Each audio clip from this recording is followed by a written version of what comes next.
이 시간에 주시는 하나님의 말씀은 누가복음 4장 18절 19절 말씀입니다. 오늘 설교의 제목은 어느 활동 지원사의 이야기입니다. 저와 여러분이 함께 이 본문 말씀을 읽도록 하겠습니다. 주의 성령이 내게 임하셨으니 이는 가난한 자에게 복음을 전하게 하시려고 내게 기름을 부으시고 나를 보내사 포로된 자에게 자유를 눈먼 자에게 다시 보게 함을 전파하며 눌린 자를 자유케 하고 주의 은혜를 전파하게 하려 하심이라. 아멘. 자리에 앉으십시오.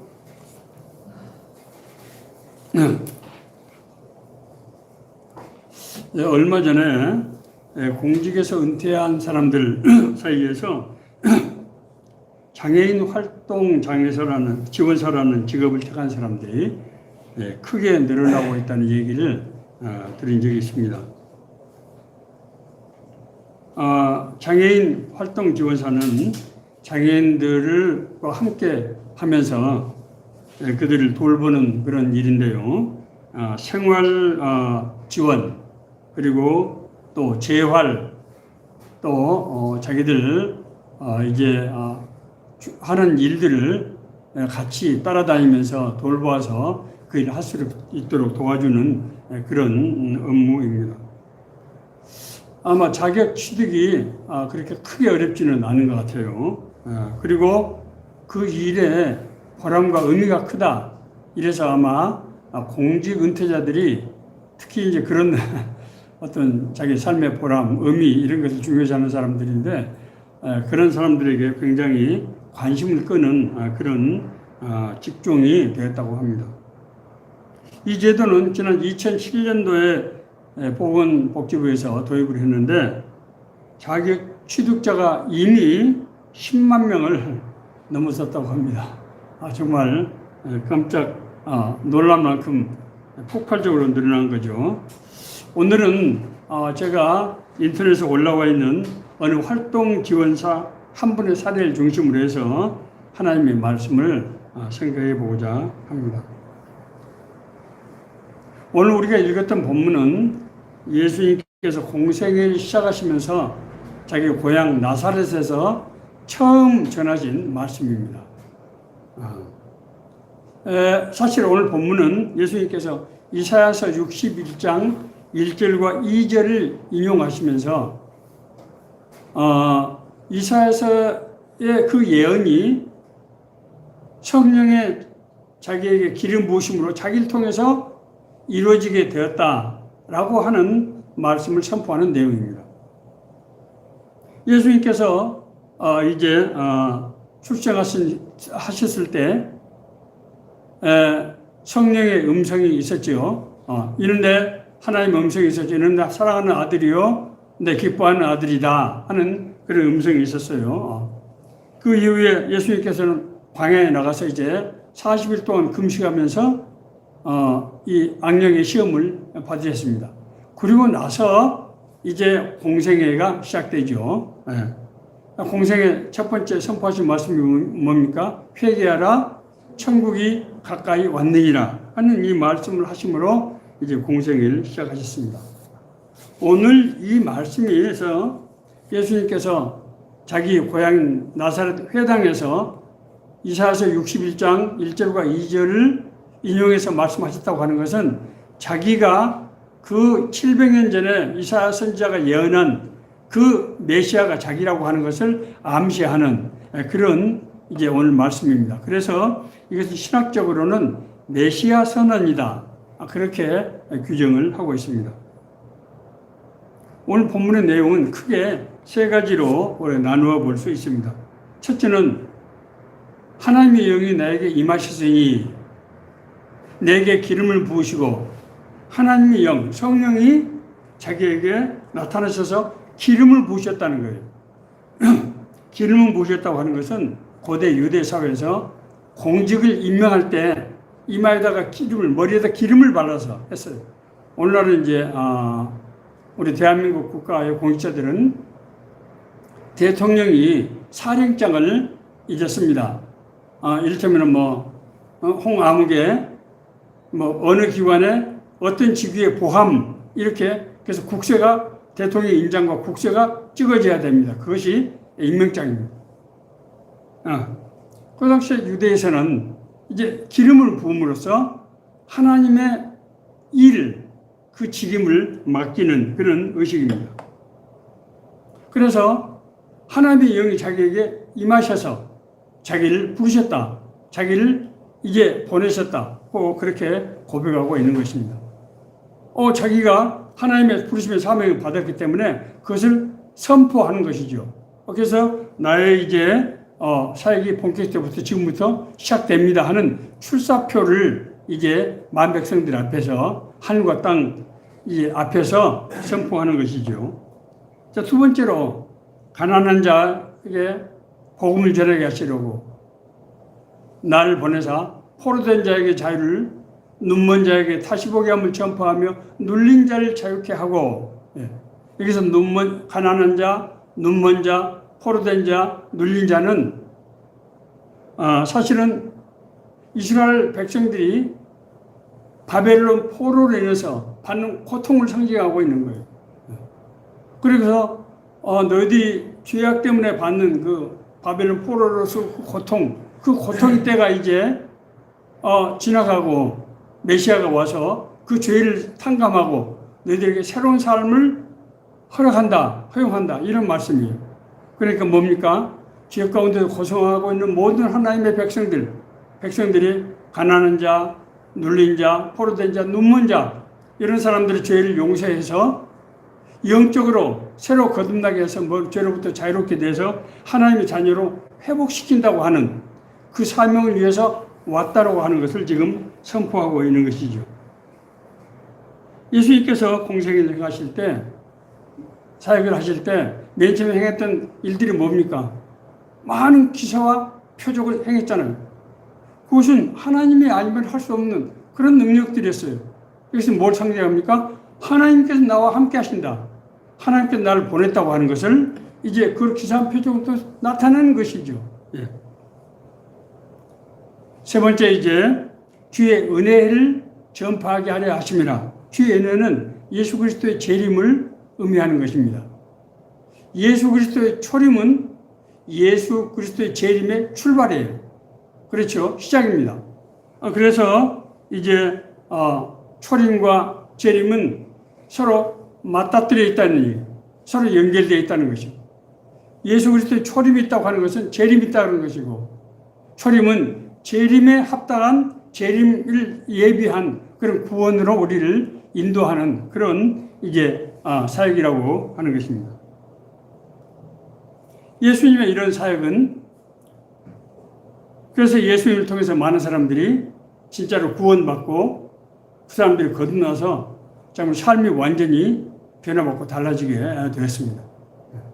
그리고 예수님의 이 사역은 십자가에 달리신 후에 부활하셨다가 40일 동안 제자들과 같이 계시면서 하나님 나라에 대한 모든 비밀을 말씀하시고 너희들에게 성령을 제자들에게 내리신다고 약속하셨어요. 그리고 이제 제자들이 예수님의 말씀에 따라서 마가의 다락방에서 10일 동안 집중적으로 기도할 때 정말로 성경에 예언된 그 하나님의 영, 예수님께서 약속하신 그 성령이 제자들에게 임하는 그런 놀라운 역사가 일어나게 됩니다.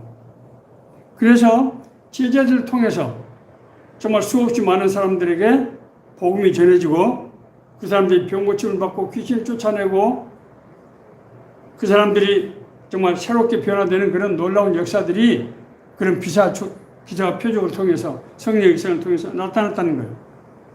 그리고 제자들에게 나타났던 이 성령의 사역은 평신도들, 성경의 사도행전에 나오는 빌립이라든가 스데반뿐만 아니라 오늘날 예수 그리스도를 믿고 따르는 모든 사람들의 저들의 삶과 사역 가운데서 성령 강림의 역사가 일어나서 지난 2000년 동안 수도 없이 많은 사람들이 구원을 받고 그들의 삶이 변화돼서 이 땅에 하나님의 뜻과 계획이 이루어지는 하나님의 나라가 이루어지는 역사가 일어났다고 하는 것입니다. 이것은 예수님께서 공생일 맨 처음 시작하실 때 선포하신 바로 그 말씀, 주의 성령이 내게 임하셨으니 이런 가난한 자에게 복음을 전하게 하시려고 날 보내사 내게 기름을 부으시고 날 보내사 포로된 자에게 자유를 눈먼 자에게 다시 보게 하며 전파하며 눌린 자를 자유케 하고 주의 은혜를 전파하게 하려 하십니다. 이 말씀이 예수 그리스도 통해서 뿐만 아니라 예수를 믿는 모든 제자를 통해서 지난 2000년 동안 이 세상에서 이루어져 왔다고 하는 것입니다. 오늘 제가 소개할 이 활동지원사의 사례복음은 앞서 말씀드린 대로 제 동료들이 활동지원사를 하고 있다고 해서 제가 굉장히 관심을 갖고 있다가 제가 인터넷을 검색해서 어떤 사례를 발견하고 그 사례를 중심으로 이제 성경의 말씀에 비춰서 말씀을 같이 생각해 보려고 합니다. 저는 편의상 이 사례의 주인공을 A 형제라고 그렇게 부르도록 하겠습니다.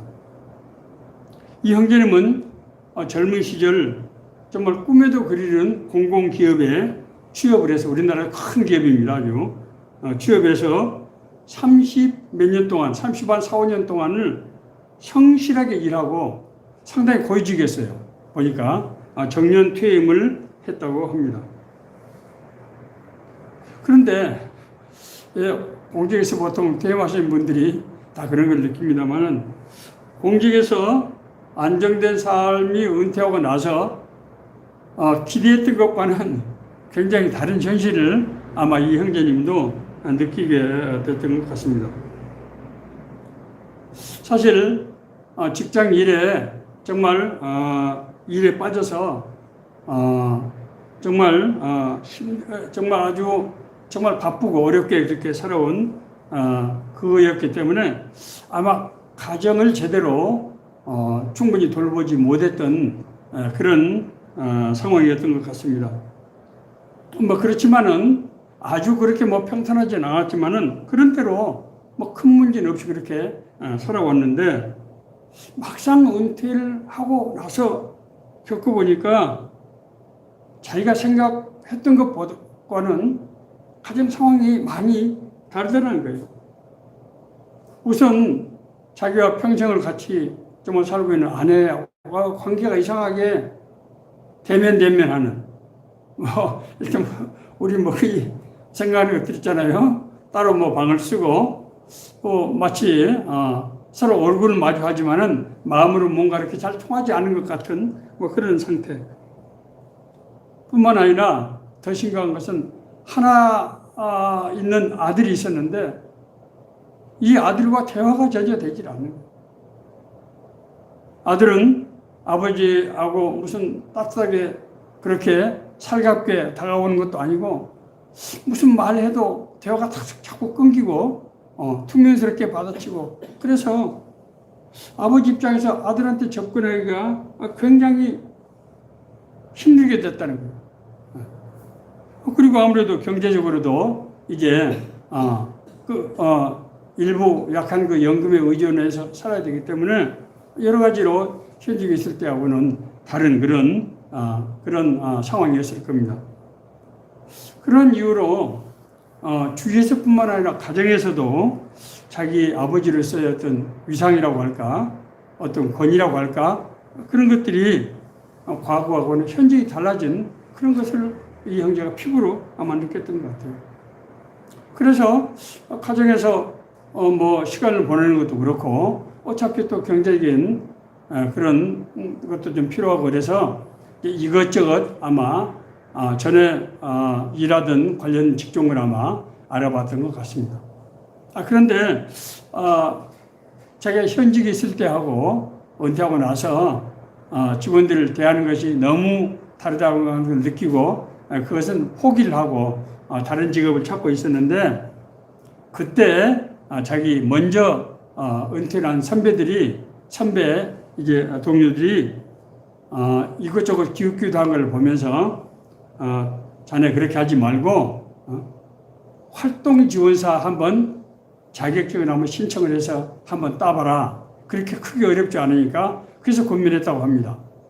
그래서 이 형제님은 활동지원사가 뭔지도 사실 제대로 알지 못하고 자격증을 따놓으면은 나중에 어려울 때 어쨌든 써먹을 수 있지 않겠는가 그런 생각으로 그냥 가볍게 뭐 한 10여 주 교육을 받으면 된다고 해서 그렇게 갔다는 거예요.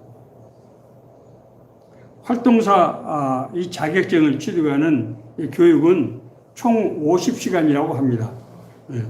이론 교육, 실기 교육하고 현장 실습 이렇게 세 가지로 나눠지는데 이론 교육은 거기 나와 있는 걸 보니까 장애에 대한 이해 그리고 자립생활 그리고 활동을 지원하는 그런 제도들에 대해서 우선 공부를 하고 또 인권과 권리에 관한 문제 또 활동 지원사 역할 등에 대해서 공부를 한다고 합니다. 이것이 24시간이래요. 그러니까 24시간 동안 이수를 하면 되는 모양이에요. 그 다음에 이제 실기교육. 실기교육은 신체 활동, 휠체어를 뭐 이렇게 이를테면 뭐 이렇게 조정하고 한다든지 또 이동 지원, 어디로 갈 때 어떻게 해야 한다든지 교통이라든지 또 의사소통하는 방법. 왜냐하면 이 장애인들이 여러 가지 문제들을 동시에 갖고 있는 것이 대부분이기 때문에 의사소통이 굉장히 어려워서 의사소통에 대한 교육을 받게 되고요. 특히 안전관리에 대해서 교육을 받는데 이것은 16시간이라고 그렇게 합니다. 그 다음에 이제 현장 실습은 활동기관에서 실제 장애인을 대상으로 10시간을 실습을 하게 된다고 합니다. 그래서 이 형제님도 교육훈련까지는 그런 대로 받았어요. 그래서 이제 드디어 그 협회에서 자, 사람을 배정해 주면서 한번 맡아봐라. 10대 장애인 소년인데 뭐 별다른 문제가 없고 자기들이 볼 때는 아마 첫 번째 일하기에는 뭐 좋은 그런 조건인 것 같다.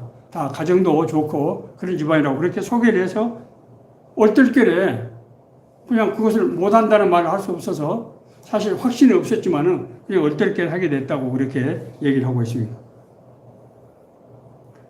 협회에서 연결시킨 이 10대 소년은 휠체어를 타야 되는 보행장애 소년인데 보행장애뿐만 아니라 여러 가지 언어장애라든지 또 제가 볼 때는 사고력이라든지 이런 데 장애가 있는 것을 제가 알게 됐다고 합니다.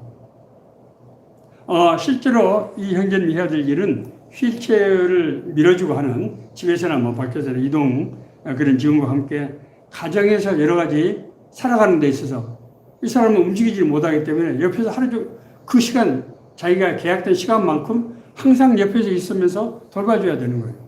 뭐 이를테면 화장실을 간다든지 뭐 식사를 한다든지 이런 모든 것을 옆에서 도와줘야 되는 것입니다.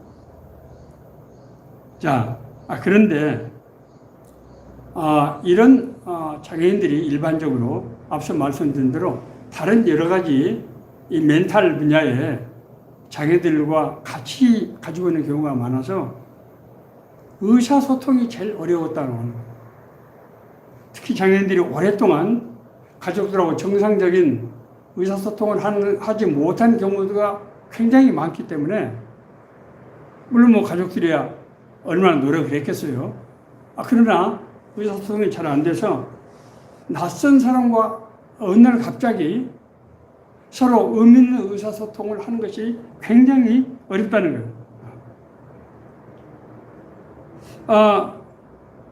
그래서 처음 한 주간은 도대체 자기가 어떻게 한 주간을 보냈는지 기억이 안 날 정도로 긴장해서 조금 뭐라고 그렇게 삑 소리를 지르면은 가서 이렇게 들여다봐야 되는데 그 아이가 막 소리를 지르고 막 욕설을 퍼붓고 이런 경우를 이제 맞게 되고 그래서 자기가 이 한 주간은 정신이 없다는 거예요. 마치 그래서 하루 출근하고 집에 오면서 내가 일 계속해서 할 수 있겠는가? 해야 될 의미가 있나? 아니 이런 생각을 했다고 합니다. 그래서 한 주를 하고 나서 도저히 자기가 자신이 없어서 협회에다 전화를 해가지고 나는 안 되겠다고 그랬더니 협회에서 아니 계약을 해놓고 갑자기 이렇게 안 한다고 하면 그럼 우리는 어떻게 하란 말이냐? 그 아이는 어떻게 되는 거냐? 항의를 하고 그래서 자기도 어쩔 수 없이 그러면서 옆에서 처음에는 다 그렇게 어렵고 그런 당황하고 하는 것이 보통인데 한 달만 해보시면은 충분히 적응을 하고 그렇게 된다고 설득을 하고 또 주위에서는 선배들도 이 사람아 당신 현직에 있을 때 그렇게 어려운 일하고 그런 사람이 그 일 하나를 못해서 그렇게 쩔쩔매느냐 참고 인내하고 한 달만 버텨보라고 얘기를 해서 그냥 자기가 군대 생활하는 셈 치고 군대 제가 그렇게 말했어요. 그렇게 해서 한 달이 어떻게 지나가는지 알 수 없을 정도로 긴장하고 자기 나름대로 잘해보려고 아침에 출근할 때부터 늘 마음다짐하고 기도를 자 그런데 어느새 한 달이 지나면서 이상하게 어쩌면 내가 이 일을 할 수도 있을 것 같다는 생각이 들더라는 거예요. 이상하게. 무엇보다도 이 아이가 달라진 거예요. 처음에는 막 자기에게 욕을 하고 소리를 지르고 막 투정을 부려대고 막 항의하고 그러던 아이가 말이 고분고분해지고 눈빛이 달라지더라는 거예요. 그리고 어떤 때는 자기에게 뭔가 좀 얘기를 하고 싶어 하고 자기 어떤 그 힘든 얘기들 그런 것들을 조금씩 이렇게 내비치더라는 거예요. 그래서 근데 얘가 나를 어느 정도 신뢰를 하고 나에게 다가올 의사가 있구나 하는 것을 자기가 느끼게 됐다고 하는 거예요. 그러고 나서 생각해 보니까 자기가 지금 한 달 지났지 않습니까? 한 달 사이에 아이가 달라진 것을 보고 내가 한 달 동안 내가 어떻게 지내는지 우리 군대에 가면은 신병교육대에서 6주간 훈련을 받거든요. 그 뒤에는 4주로 줄었다고 합니다만 아무튼 근데 정신없이 가거든요. 마치 그런 경우였다고 그런 것 같아요. 예수님께서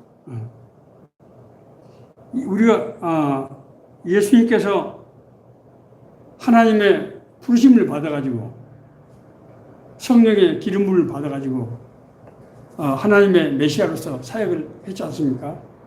그런데 우리가 생각하는 그 메시아 정말 전지전능하신 하나님의 권세와 능력으로 나타내는 우리가 정말 모세가 행했던 그런 기사 표적들 그런 걸 생각할 때 정말 메시아 사역이 엄청난 그런 정말 놀라운 그런 이 하나님의 영광이 나타나는 사역으로 우리가 생각하기 쉬운데 예수님의 생애를 보면은 결코 그렇지 않다고 하는 것을 우리가 발견할 수 있습니다.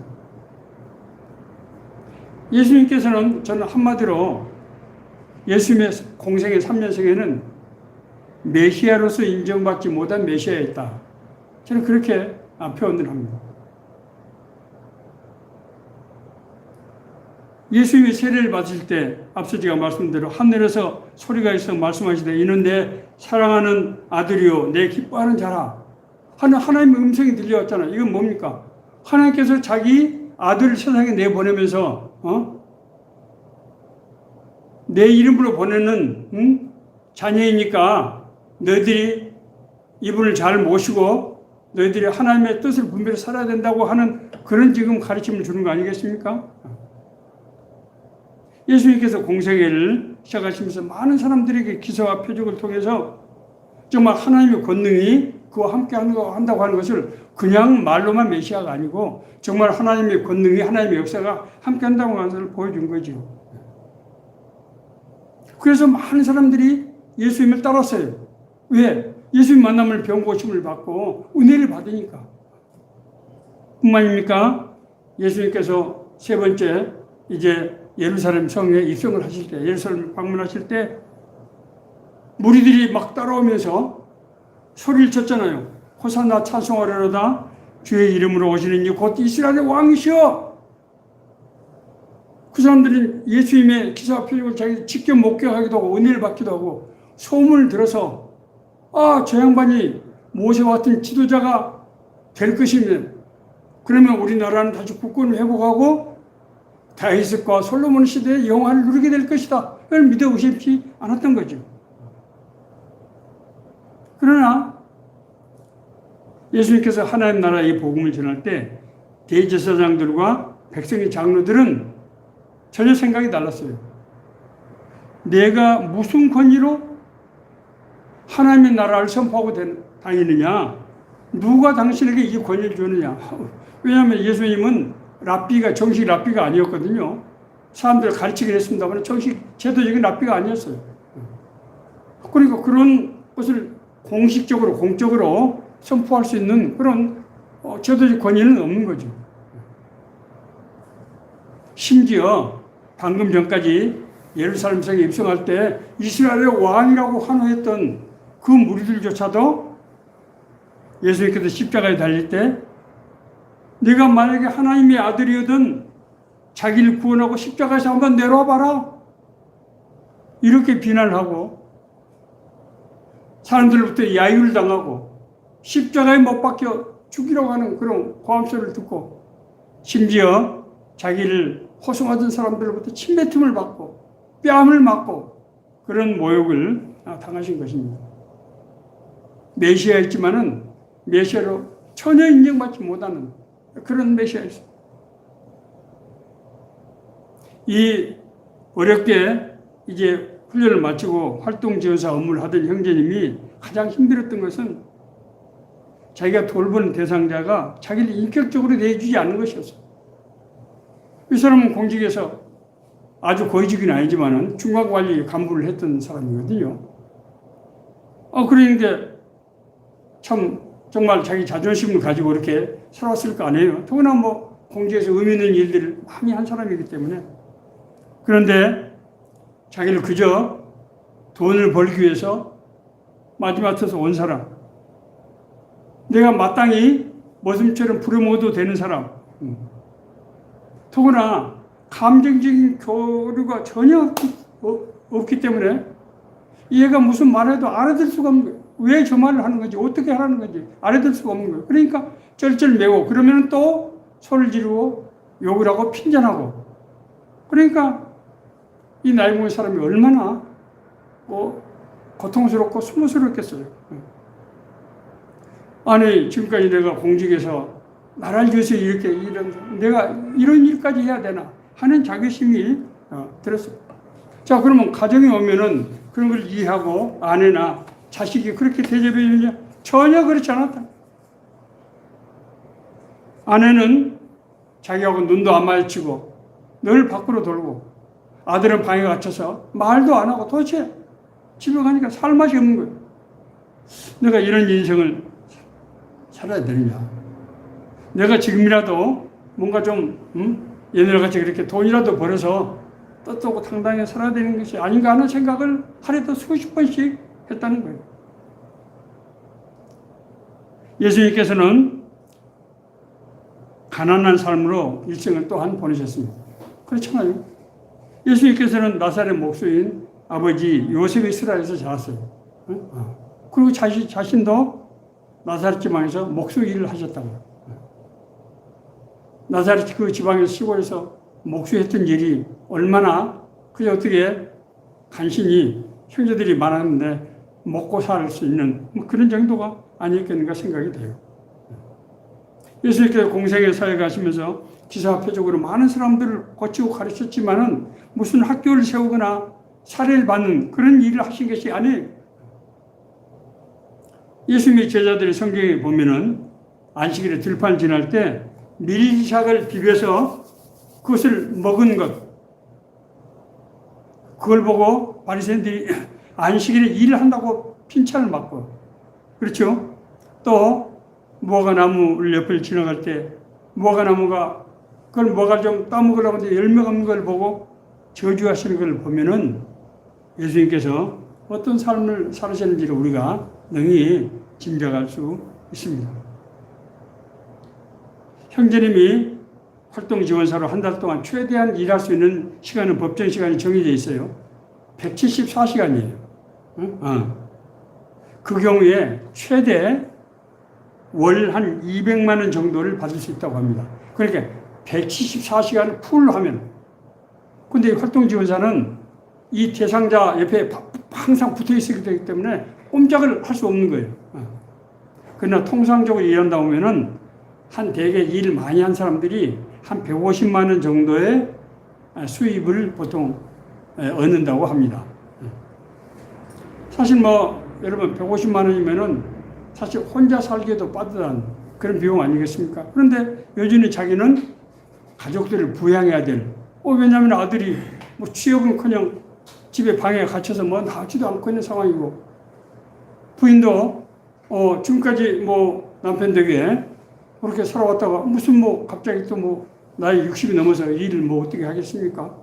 그래서 자기가 가정도 꾸려 나가야 될 그런 상황이었단 말이에요. 이런 것들이 자기 자신을 좀 어떻게 보면 비참하게 만들고, 사람을 좀 떳떳하지 못하고, 가족들로부터 대접받지 못한 것도 그런데 외부에 나가서도 떳떳하지 못한 걸 생각할 때, 야, 내가 어쩌다 이런 상황이 됐느냐, 그런 생각을 할 때가 한두 번이 아니었다는 거예요. 자, 그런데 예수님의 사역은 여러 가지 주변에 여러 가지 냉소라든지 또 방해라든지 또 그렇지만은 예수님을 만난 사람들은 진짜 구원받고 거듭나고, 귀신 들린 사람들이 고침을 받고, 병 걸린 사람들이 나음을 입고, 정말 삶이 완전히 달라진 사람들이 있잖아요. 그렇지 않습니까? 뿐만 아니라 예수님께서 부활 승천하시고 이후에 성령을 보내셔서 제자들뿐만 아니라 예수 그리스도를 믿는 우리 같은 성도들에게도 하나님의 성령이 임해서 정말 성령님과 교제 교통하며 동행하면서 살아가면서 우리 삶이 정말 완전히 달라졌지 않습니까? 그런 삶을 통해서 지난 2000년 동안 인류 역사가 우리가 말하는 기독교 사상, 예수 그리스도의 가르침으로 변한 거죠. 엄청난 역사가 정말 일어난 거죠. 자유케 되는 역사가 일어난 것입니다. 예수님께서 운명하실 때 성전의 휘장이 위로부터 아래까지 쫙 찢어졌어요. 이건 뭘 의미합니까? 사람이 하나님 앞에 나갈 수 있게 된 거예요. 우리가 하나님을 인격적으로 만날 수 있는 그런 은혜가 우리들에게 허용된 것이죠. 죄사함을 입고 구원의 역사가 우리가 하나님과 동행하는 삶, 더불어 사는 삶을 가능하게 한 거예요. 엄청난 사건이에요. 앞서 말씀대로 가난한 자, 포로된 자, 눈먼 자, 눌린 자를 자유케 하신다고 한 그 말씀이, 선포가 실제적으로 우리 삶 가운데서, 그리고 지난 세계 2000년 역사 가운데서 이루어진 것이죠. 이 A 형제님에게도 이런 한 달 만에, 최초 3개월이 지나면서 한 달 만에 조금 자신감을 갖기 시작했고요. 자기 보고서에 보면은 3개월이 지나면서 자기가 이 직업에 대한 확신을 갖게 되었다. 그렇게 고백을 하고 있어요. 무엇보다 먼저 자기가 돌보던 소년에게서 3개월 만에 변화가 왔다는 거예요. 여러분 놀라지 않습니까? 지금까지 10몇 년 동안 완전히 잡혀 갇혀서 살던 아이가 불과 3개월 만에 사람 태도가 달라진 거예요.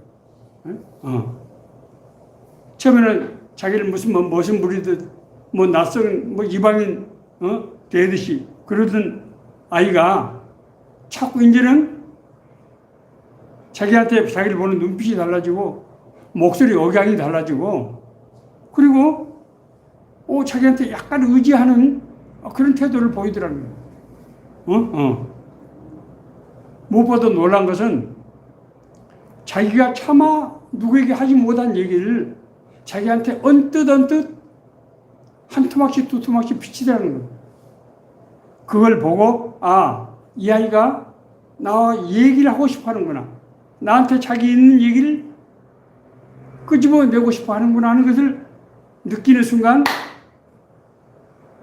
내가 이 아이에게 도움이 되고 있다, 이 아이가 날 통해서 뭔가 변화가 오고 있다고 하는 것을 자기가 느끼게 됐다는 거예요. 뿐만 아니라 이 형제님은 아이를 통해서 자기 자신을 보게 됐어요. 자기 자신. 놀라운 얘기입니다, 이제.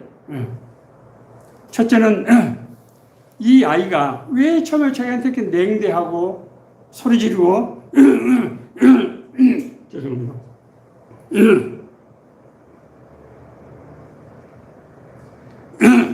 엉뚱한 얘기하고 그런 쉽게 말해서 그냥 무례하고 그런 말이 안 되는 그런 행동을 보이는 거 하는 것을 이해하게 됐다는 거예요.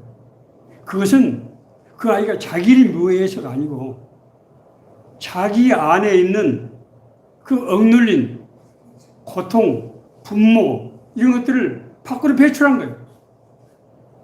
마땅히 그럴 만한 사람 지금까지 한 사람도 없었어. 누구한테 자기는 늘 약자고 늘 당하는 사람이었기 때문에 그걸 할 수가 없었는데 만만한 사람이 오니까 그걸 배출해낸 거예요. 자기는 정말 그 바가지를 뒤집어 썼지만은 그렇게 함으로써 이 아이가 그 안에 있던 여러 가지 쌓였던 것들, 부패했던 것들이 밖으로 나오면서 아이가 기분이 달라질 수 있는 그런 토대가 된 거예요. 이것은 마치 자기가 그렇게 고백하고 있어요. 예수님이 십자가에 달림으로 내 고통이 사라졌다고 하는 그것과 똑같은 현상이 나오는 걸 자기가 깨달았다는 거예요. 여러분 놀라지 않습니까? 그러나 두 번째로 더 놀라운 것은 이 아이가 갖고 있는 행태가 아이뿐만 아니라 자기 가족들에게도 똑같이 있다고 하는 것을 알게 됐다고 하는 거예요. 이 아이의 말하는 행동과 그 심적인 내면의 어떤 잠겨있는 그런 것들을 이해하고 나니까 자기 아들하고 전혀 다르지 않고 자기 아내하고 전혀 다르지 않더란. 다만 유일한 차이점은 자기 아들은 겉으로 위장을 하고 비아냥거리고 하기 때문에 밖으로 드러나지 않는데 이 아이는 그런 것을 할 수 있는 능력이 없기 때문에 그걸 그냥 폭발하는 것뿐이에요. 그래서 자기를 은퇴하고 나서 별 볼 일 없는 사람이 됐다고 무시하는 아내, 자기가 말도 하지 않고 소리나 지르고 함부로 대하는 아들의 마음을 자기가 이해하고 그들을 용납할 수 있게 됐다고 하는 거예요. 그래서 더 이상 기분 나쁘지 않고 오히려 아내에 대해서 미안하고 자식에 대해서 미안하다는 생각. 내가 직장에서 일이 바쁘다는 그런 이유로 제대로 영화 구경 한번 못 가고 제대로 식당 가서 식사 한번 못 하고 여행 한번 못 가고 그런 것이 아내에게 상처가 되고 아들에게 상처가 되고 고통이 되고 해서 그렇게 됐다고 하는 것을 자기가 깨닫게 되고 놀라운 것은 뿐만 아니라 그래서 드디어 자기를 알게 됐다고 하는 거예요. 공직에서 중요한 일을 한다고 하는 그 이유 하나로 다른 모든 것들을 무시하고 때로는 직원들에게 혹독하게 하고 꼭 그렇게까지 할 필요 없었는데 자기 안에 있는 어떤 교만감, 교만한 마음 그런 것들이 눈에 보이기 시작했다고 하는 것입니다. 그래서 이 형제님은 자기가 지금 이 일을 하게 된 것이 자기가 다른 일거리가 없어서 사실 이 일을 선택하고 자기 공지에서 먼저 은퇴한 선배들이 권면해서 이 일로 왔고 자기가 그만둘 때 그 선배들이 소리치면서 당신이 현직에서 그렇게 큰일이라고 험한 일을 했던 사람이 이걸 못 참아서 그러냐. 군대 생활한다는 셈 치고 한 달만 한번 버텨봐라. 그렇게 해서 자기가 이 일을 맡게 되는 것이 하나님께서 그 사람들을 통해서 자기를 인도하고 내가 만난 그 소년이 하나님이 보내신 소천사였다고 하는 걸 자기가 깨달았다는 거예요. 말씀을 정리하겠습니다. 우리가 구원받고 거듭날 때 우리 안에 하나님의 사랑의 능력이 형성되는 거예요. 왜냐하면 우리가 죄사함을 받았기 때문에 하나님의 영이 회복이 되는데 하나님의 영의 핵심은 사랑이에요. 사랑과 공의는 하나님의 대표적인 속성이기 때문에 그래서 예수 믿고 구원받은 사람이 그 하나님의 사랑으로 변하지 않는 사람은 사실은 가짜예요. 그건 있을 수 없는 일이에요. 다만 문제는 그것이 우리 심령 안에 잠재적인 힘으로 존재한다는 거예요. 잠재적인 힘으로. 그렇기 때문에 그것을 행할 때 그 능력이 나타나는 거예요.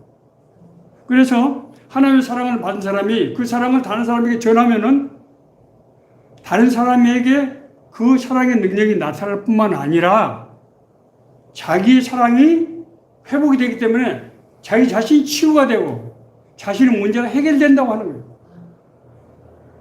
우리가 우리에게 죄진 자를 사하여 준 것 같이 우리 죄를 사하여 주옵시고 그럼 바로 그 얘기. 내가 그 소년을 위해서 봉사한다고 생각하고 시행한다고 생각했는데 나중에 생각해 보니까 내 문제를 치유하고 내 가정의 문제를 치유하고 내 인생의 문제를 치유하는 바로 그 길이었다는 거예요. 이것이 하나님의 놀라운 은혜는 이것은 내가 돈을 몇백만 원 받는 것보다도 내가 집에서 뭐 왕처럼 아내로부터 자식으로부터 존중받고 폼잡고 하는 것보다도 제가 진짜로 60평생 예수를 믿는다고 교회를 다녔는데 진짜로 구원받고 거듭나는 체험을 이걸 통해서 했다는 거예요.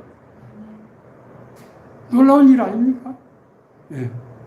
사실 이 얘기가 어떻게 그 A 형제만의 얘기겠습니까? 우리 얘기가 아니라고 누가 얘기할 수 있겠어요?